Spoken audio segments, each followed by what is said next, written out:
Queen of ಪ್ಯಾಂಟಿಕಲ್ ಬಂದಿದೆ. ನಿಮ್ಮ love ಲೈಫಿನ ವಿಚಾರವಾಗಿ ಕೆಲವೊಂದು ರೀತಿಯ ಗಮನವನ್ನ ಕೊಡಬೇಕು, ಫೋಕಸ್ ಅನ್ನ ಮಾಡಬೇಕು, ಸ್ವಲ್ಪ ಪೇಷನ್ಸ್ ಆಗಿ ಇದ್ದು ಹೆಚ್ಚು ವರ್ಕ್ ಅನ್ನ ಮಾಡಬೇಕು ಅನ್ನೋದ್ರ ಬಗ್ಗೆ ಆಲೋಚನೆಯನ್ನ ಮಾಡ್ತಾ ಇರುವಂತದ್ದು ರೆಪ್ರೆಸೆಂಟ್ ಆಗ್ತದೆ.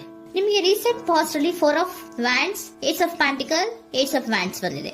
ಕೆಲವೊಬ್ರು ರೀಸೆಂಟ್ ಆಗಿ ಮ್ಯಾರೇಜ್ ಅನ್ನ ಆಗಿರುವಂತದ್ದು ಕೂಡ ರೆಪ್ರೆಸೆಂಟ್ ಆಗ್ತಾ ಇದೆ. ಕೆಲವೊಬ್ರು ರೀತಿಯ ಲವ್ ಮ್ಯಾರೇಜ್ ಆಗಿರುವಂತಹದ್ದು, ಸಂತೋಷದಲ್ಲಿರುವಂತಹದ್ದು, ಒಂದು ರೀತಿಯ ಬಾಂಡೇಜ್ ಇದ್ದಿದ್ದಂತಹದ್ದು, ಸಾಮರಸ್ಯದಿಂದ ಇದ್ದಿದ್ದಂತಹದ್ದು, ಒಂಥರ ರಿಲ್ಯಾಕ್ಸೇಷನ್ ಅಲ್ಲಿ ಇತ್ತು. ನಿಮ್ಮ ಲವ್ ಲೈಫಿನ ವಿಚಾರದಲ್ಲಿ ಯಾವುದೇ ರೀತಿಯ ತೊಂದರೆಗಳು ಕೂಡ ಪಾಸ್ಟ್ ನಲ್ಲಿ ಇರಲಿಲ್ಲ. ಆದ್ರೆ ಅಟ್ ಪ್ರೆಸೆಂಟ್ ಯಾವ ಕಾರ್ಡ್ ರೆಪ್ರೆಸೆಂಟ್ ಆಗ್ತಾ ಇರೋದ್ರಿಂದ ಕೆಲವೊಂದು ರೀತಿಯ ಲೋನ್ಲಿನೆಸ್ ಅನ್ನ ರೆಪ್ರೆಸೆಂಟ್ ಮಾಡ್ತಾ ಇದೆ. ಈ ಹಿಂದೆ ನಿಮ್ಗೆ ಯಾವುದೇ ರೀತಿಯ ತೊಂದರೆಗಳು ಇರಲಿಲ್ಲ, ಬಟ್ ಆದ್ರೆ ಅಟ್ ಪ್ರೆಸೆಂಟ್ ನಲ್ಲಿ ಯಾಕೋ ನೀವು ಲೋನ್ಲಿನೆಸ್ ಅನ್ನ ರೆಪ್ರೆಸೆಂಟ್ ಮಾಡ್ತಾ ಇದೆ. ಕೆಲವೊಂದು ರೀತಿಯ ಇನ್ನರ್ ಗೈಡೆನ್ಸ್ ಅನ್ನ ತಗೋತಾ ಇರುವಂತಹದ್ದು ರೆಪ್ರೆಸೆಂಟ್ ಆಗ್ತಾ ಇದೆ. ಎಷ್ಟೇ ನೀವು ಹಾರ್ಡ್ ವರ್ಕ್ ಅನ್ನ ಮಾಡೋದ್ರು, ನಿಮ್ಮ ಲವ್ ಲೈಫಿನ ವಿಚಾರವಾಗಿ ಏನೇ ಮಾಡಿದ್ರು ಕೂಡ ಯಾಕೋ ನಿಮ್ಗೆ ಬೇಜಾರುಗಳು ಆಗ್ತಾ ಇರುವಂತಹದ್ದು ರೆಪ್ರೆಸೆಂಟ್ ಆಗ್ತಾ ಇದೆ. ಎಷ್ಟೇ ನೀವು ಹಾರ್ಡ್ ವರ್ಕ್ ಅನ್ನ ಮಾಡ್ತಾ ಇದ್ದೀರಾ ನಿಮ್ಮ ಲವ್ ಲೈಫಿನ ವಿಚಾರದಲ್ಲಿ, ಸ್ವಲ್ಪ ನೀವು ಪಾಸಿಟಿವ್ ಚೇಂಜಸ್ ಗಳನ್ನ ಮಾಡ್ಕೊಳ್ಳೋಣ ಅಂತ ನೀವು ಮಾಡ್ತಾ ಇದ್ರು ಕೂಡ ಅದರಲ್ಲಿ ಯಾವುದೇ ರೀತಿಯ ಸಮಾಧಾನಗಳು ನಿಮ್ಗೆ ಇದ್ದ ಹಾಗೆ ಕಾಣ್ತಾ ಇಲ್ಲ ಅಟ್ ಪ್ರೆಸೆಂಟ್ ಅಲ್ಲಿ. ಯಾಕಂದ್ರೆ ಹರ್ಮಿಟ್ ಕಾರ್ಡ್ ಬಂದಿರೋದ್ರಿಂದ ಲೋನ್ಲಿನೆಸ್ ಅನ್ನ ರೆಪ್ರೆಸೆಂಟ್ ಮಾಡ್ತಾ ಇದೆ. ನಿಮ್ಮ ಲವ್ ಲೈಫಿನ ವಿಚಾರವಾಗಿ ಇನ್ನರ್ ಗೈಡೆನ್ಸ್ ಅನ್ನ ತಗೋತಾ ಇರುವಂತಹದ್ದು, ಏಕಾಂತವಾಗಿ ಕೂತ್ಕೊಂಡು ಯೋಚನೆಯನ್ನ ಮಾಡ್ತಾ ಇರುವಂತಹದ್ದು, ಏನಾಗಿದೆ ಅನ್ನೋದ್ರ ಬಗ್ಗೆ. ಯಾಕೆ ನಾನು ಲವ್ ಲೈಫ್ ಅನ್ನ ವಿಚಾರದಲ್ಲಿ ಏನೇ ಮಾಡಿದ್ರು ಉಳಿಸ್ಕೊಬೇಕು ಅಂತ ಪ್ರಯತ್ನ ಮಾಡ್ತಾ ಇದ್ರು, ಯಾಕೆ ಆಗ್ತಾ ಇಲ್ಲ ನನಗೆ, ಯಾಕೆ ನಮ್ಮಲ್ಲಿ ಅಸಮಾಧಾನಗಳು ಮೂಡ್ತಾ ಇದೆ, ಭಿನ್ನಾಭಿಪ್ರಾಯಗಳು ಬರ್ತಾ ಇದೆ, ಯಾಕೋ ಸಮಾಧಾನ ಆಗ್ತಾ ಇಲ್ವಲ್ಲ ಅನ್ನುವಂಥದ್ದು ಅಟ್ ಪ್ರೆಸೆಂಟ್ ಅಲ್ಲಿ ನಡೀತಾ ಇರುವಂತಹದ್ದು ರೆಪ್ರೆಸೆಂಟ್ ಆಗ್ತಾ ಇದೆ. ಬೇಜಾರಿನಲ್ಲಿರುವಂತಹದ್ದು, ಸಮಾಧಾನ ಇಲ್ಲದೆ ಇರುವಂತಹದ್ದು, ಇನ್ನರ್ ಗೈಡೆನ್ಸ್ ಅನ್ನ ಕೇಳ್ಕೊತಾ ಇರುವಂತಹದ್ದು, ಏನಾಗಿದೆ ಅನ್ನೋದ್ರ ಬಗ್ಗೆ ನಿಮ್ಮನ್ನ ನೀವೇ ಪ್ರಶ್ನೆಯನ್ನ ಮಾಡ್ಕೊಂತಾ ಇರುವಂತಹದ್ದು ಅಥವಾ ಆತ್ಮಾವಲೋಕನೆಯನ್ನ ಮಾಡ್ತಾ ಇರುವಂತಹದ್ದು ಅಟ್ ಪ್ರೆಸೆಂಟ್ ಅಲ್ಲಿ ರೆಪ್ರೆಸೆಂಟ್ ಆಗ್ತಾ ಇದೆ. ಇಮಿಡಿಯೇಟ್ ಫ್ಯೂಚರ್ ಏನು ಹೇಳ್ತಾ ಇದೆ ನಿಮ್ಗೆ, ಯಾಕೋ ನೀವು ಟ್ರ್ಯಾಪ್ ಆಗಿರುವಂತಹದ್ದು, ಸಿಹಾಕೊಂಡಿರುವಂತಹದ್ದು ರೆಪ್ರೆಸೆಂಟ್ ಆಗ್ತಾ ಇದೆ. ಫೀಲಿಂಗ್ ಗಳಲ್ಲಿ ಸಿಕ್ಕಿ ಬಿದ್ದಂತಹ ಭಾವನೆಗಳು ನಿಮ್ಗೆ ರೆಪ್ರೆಸೆಂಟ್ ಆಗ್ತಾ ಇದೆ. ಯಾಕಂದ್ರೆ ಏನ್ ಮಾಡ್ಬೇಕು ಗೊತ್ತಾಗ್ತಿಲ್ಲ, ಹೇಗ್ ಮಾಡ್ಬೇಕು ಗೊತ್ತಾಗ್ತಿಲ್ಲ, ಹೇಗ್ ಮುಂದಕ್ಕೆ ಇಡಬೇಕು ಗೊತ್ತಾಗ್ತಿಲ್ಲ.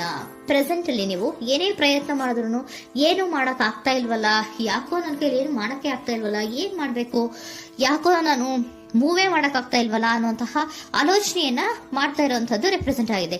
ನೈಟ್ ಆಫ್ ಸೋರ್ಟ್ಸ್ ಬಂದಿದೆ. ನೀವೇನೋ ಆಕ್ಷನ್ಸ್ ಅನ್ನ ತಗೊಳ್ದೇ ಇದ್ರೆ ಇಮಿಡಿಯೇಟ್ ಅಲ್ಲಿ ನೀವೇನಾದ್ರೂ ಆಕ್ಷನ್ಸ್ ಅನ್ನ ತಗೊಳ್ಳೋದ್ರ ಕಡೆಗೆ ಹೆಚ್ಚು ಗಮನವನ್ನ ಕೊಡಬೇಕಿತ್ತು. ಬಟ್ ನೀವು ಟ್ರ್ಯಾಪ್ ಆಗಿರುವಂತದ್ದು, ಅಲ್ಲೇ ಸಿಗಾಕೊಂಡಿರುವಂತದ್ದು, ಏನೋ ಮಾಡಕ್ ನೀವು ಹಂಗೆ ನಿಂತಿರುವಂತದ್ದು ರೆಪ್ರೆಸೆಂಟ್ ಆಗ್ತಾ ಇದೆ. ಬಟ್ ನೀವು ಮಾಡ್ಬೇಕಾಗಿದ್ದೇನೋ ಏನಾದ್ರೂ ಆಕ್ಷನ್ಸ್ ಅನ್ನ ಕ್ವಿಕ್ ಥಿಂಕಿಂಗ್ ಅನ್ನ ಮಾಡಿ ಏನಾದ್ರೂ ಒಂದು ಆಕ್ಷನ್ಸ್ ಅನ್ನ ತಗೋಬೇಕಿತ್ತು. ನಿಮ್ಮ ಇಮಿಡಿಯೇಟ್ ಫ್ಯೂಚರ್ ನಲ್ಲಿ ಏನಿದೆ, ಸ್ಟ್ರೆಂತ್ ಇದೆ, ಒಂದು ಭದ್ರತೆ ಇದೆ, ಒಂದು ಸ್ಟ್ರಾಂಗ್ ಬಾಂಡೇಜ್ ಇದೆ.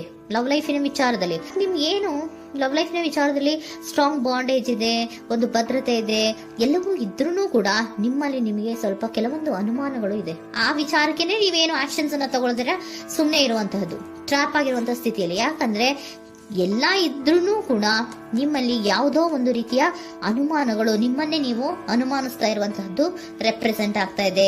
ಏನಾದ್ರೂ ಆಕ್ಷನ್ಸ್ ಅನ್ನ ತಗೋಬೇಕು, ಒಂದು ಸ್ಟ್ರಾಂಗ್ ಬಾಂಡೇಜ್ ರೆಡಿ ಆಗ್ಬೇಕಂದ್ರೆ ಇಮಿಡಿಯೇಟ್ ಫ್ಯೂಚರ್ ನಲ್ಲಿ ಏನಾದ್ರೂ ನಾನು ಒಂದು ಸ್ಟ್ರಾಂಗ್ ಆಕ್ಷನ್ ಏನಾದ್ರೂ ಮಾಡಬೇಕು ಅನ್ನುವಂತಹ ಆಲೋಚನೆಯನ್ನ ನೀವು ಮಾಡಬೇಕಾಗತ್ತೆ. ಆತರ ಮಾಡಿ ನೀವು ಇಮಿಡಿಯೇಟ್ ಫ್ಯೂಚರ್ ನಲ್ಲಿ ಕೆಲವೊಂದು ರೀತಿಯ ಕಮ್ಯುನಿಕೇಶನ್ ಗಳನ್ನ ಮಾಡುವಂತಹದ್ದು ರೆಪ್ರೆಸೆಂಟ್ ಆಗ್ತಾ ಇದೆ. ಒಂದು ಸ್ಟ್ರಾಂಗ್ ಬಾಂಡೇಜ್ ಇರಬೇಕು. ಇದೇ ನಿಮ್ಮ ಬಾಟಮ್ ಆಫ್ ದ ಡಕ್ ಕೂಡ ಬಂದಿರುವಂತಹದ್ದು. ಪೋಷಣೆಯನ್ನ ಮಾಡಬೇಕು. ಸ್ವಲ್ಪ ಯಾಕೆ ಪೋಷಣೆಯನ್ನ ಮಾಡಬೇಕು ಅಥವಾ ಹೆಚ್ಚು ಗಮನವನ್ನ ಕೊಡಬೇಕು, ಫೋಕಸ್ ಅನ್ನ ಕೊಡಬೇಕು ಅಂದ್ರೆ, ನೀವು ಟ್ರ್ಯಾಪ್ ಆಗಿರುವಂತಹ ಸ್ಥಿತಿಯಲ್ಲಿ ಇದ್ದೀರಾ, ಏನೂ ಮಾಡ್ತಾ ಇಲ್ಲ. ನಿಮಗೂ ಗೊತ್ತು ನಮ್ಮ ಲವ್ ಲೈಫಿನ ವಿಚಾರದಲ್ಲಿ ಬಾಂಡೇಜ್ ಇದೆ, ಸ್ಟ್ರಾಂಗ್ ಬಾಂಡೇಜ್ ಇದೆ, ಒಂದು ಭದ್ರತೆ ಇದೆ, ನಾವು ಅಷ್ಟು ಈಸಿಯಾಗಿ ಬಿಡಕ್ ಆಗಲ್ಲ ಅನ್ನೋದು ನಿಮಗೆ ಗೊತ್ತು. ಆದ್ರೆ ನೀವು ಏನಾಗಿದ್ದೀರಾ, ಟ್ರ್ಯಾಪ್ ಆಗಿದ್ದೀರಾ, ಯಾವುದೇ ರೀತಿಯ ಆಕ್ಷನ್ಸ್ ಅನ್ನ ತಗೋತಾ ಇಲ್ಲ. ಸೊ ಯಾವಾಗ ನೀವು ಆಕ್ಷನ್ ಅನ್ನು ತಗೊಳ್ಳೋ ಕಡೆಗೆ ಹೆಚ್ಚು ಗಮನವನ್ನ ಕೊಡ್ತೀರೋ ಅಲ್ಲಿ ಒಂದು ರೀತಿಯ ಸ್ಟ್ರಾಂಗ್ ಬಾಂಡೇಜ್ ಅನ್ನ ಬರುವಂತದ್ದು. ಆಗ ನೀವು ಕರೆಕ್ಟ್ ಆಗಿ ಕಮ್ಯುನಿಕೇಶನ್ಸ್ ಅನ್ನ ಮಾಡಕ್ಕೆ ಸಾಧ್ಯ ಆಗೋದು. ಏಂಜಲ್ ಗೈಡೆನ್ಸ್ ಏನ್ ಕೊಡ್ತಾರೆ, ಇಫ್ ಯು ಬಿಲೀವ್, ನಿನಗೆ ನಂಬಿಕೆ ಇದೆಯಾ, take A action. Angel guidance ನಿಮ್ಗೆ ಏನ್ ಕೊಡ್ತಾ ಇದೆ, ನಿಮ್ಮ ಪ್ರೀತಿ ಮೇಲೆ ನಿಮ್ಗೆ ನಂಬಿಕೆ ಇದೆಯಾ, ಟೇಕ್ ಆಕ್ಷನ್. ಆಕ್ಷನ್ ಅನ್ನ ತಗೊಳ್ಳಿ, ಮುಂದೆ ಬನ್ನಿ. ಆಕ್ಷನ್ ಅನ್ನ ತಗೊಂಡು ಸ್ಟ್ರಾಂಗ್ ಬಾಂಡೇಜ್ ಇದೆ ನನ್ನ ಲವ್ ಲೈಫಿನಲ್ಲಿ, ಒಂದು ಭದ್ರತೆ ಇದೆ, ನಾವಿಬ್ರು ಅಂಡರ್ಸ್ಟ್ಯಾಂಡಿಂಗ್ ಇದೀವಿ, ಒಂದು ರೀತಿಯ ಸಾಮರಸ್ಯ ಇದೆ ಅಂತ ನೀವು ಅನ್ಕೊಂಡಿದ್ರೆ ಮಾತಾಡಿ ಕ್ಲಿಯರ್ ಅನ್ನ ಮಾಡ್ಕೊಳ್ಳಿ, ವಿಷಯಗಳನ್ನ ಕ್ಲಾರಿಟಿಗೆ ತಗೊಳ್ಳಿ. ಯಾವಾಗ ನಿಮ್ಮಲ್ಲಿ ನಿಮಗೆ ನಂಬಿಕೆ ಇದ್ರೆ, ಇಫ್ ಯು ಬಿಲೀವ್, ನಿಮ್ಮನ್ನ ನೀವು ನಂಬಿದ್ರೆ ನೀವೇನ್ ಮಾಡ್ಬೇಕು, ಟೇಕ್ ಆಕ್ಷನ್ಸ್ ಅನ್ನ ತಗೊಂಡು ಮುಂದೆ ಬರ್ಬೇಕು ಅನ್ನುವಂತಹದ್ದು ಏಂಜಲ್ ಗೈಡೆನ್ಸ್ ನಿಮ್ಗೆ ಕೊಡ್ತಾ ಇರುವಂತಹದ್ದು.